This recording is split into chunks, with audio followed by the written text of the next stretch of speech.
O jejum tem sido praticado há mais de 1000 anos, mas só recentemente começamos a colocá-lo à prova. Há vários estudos sobre o uso de jejum para redução de peso, testando sua segurança, eficácia, etc. Mas e o jejum para tratamento e prevenção de doenças? Um dos primeiros efeitos colaterais notados nos primeiros estudos de perda de peso foi uma queda consistente na pressão arterial dos pacientes. De tal modo que normalmente o paciente tinha que parar de tomar os medicamentos antihipertensivos enquanto ele estava fazendo o jejum. Ou então a pressão caía ainda mais. Assim que ele voltasse a comer, a pressão voltava a subir novamente. Não tão alta quanto antes, claro, mas isso depende do que ele volta a comer.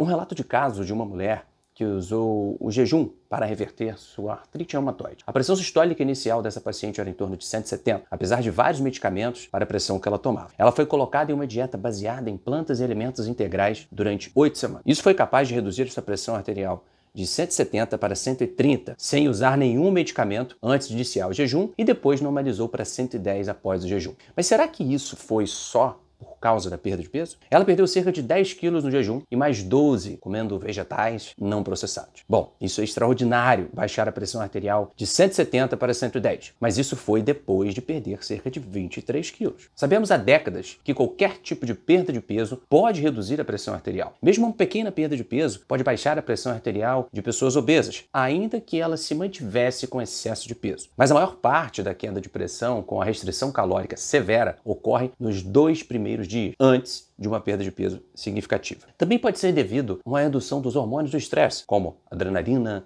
noradrenalina, tanto antes como depois do exercício, após apenas 2 semanas com algumas centenas de calorias por dia. Então, essa pode ser uma das razões pelas quais dietas com baixas calorias têm se mostrado úteis na redução da pressão arterial, mesmo naqueles que os antihipertensivos falhavam, ou seja, nas mudanças desses hormônios. Mas as dietas hipocalóricas também tendem a ser mais baseadas em plantas. Então, há mais fibra, potássio e menos gordura saturada. Mesmo uma simples adição de frutas e vegetais nas dietas dos hipertensos pode reduzir a pressão sistólica em 7 pontos. Esse é o tipo de melhora na pressão que você pode conseguir com a perda de 4,5 kg apenas comendo frutas e vegetais. E se você combinar isso com uma redução no consumo de carne, não só dobrando a ingestão de frutas e vegetais, mas também combinando com uma redução de gordura saturada e colesterol, você pode reduzir a sua pressão em até 11 pontos.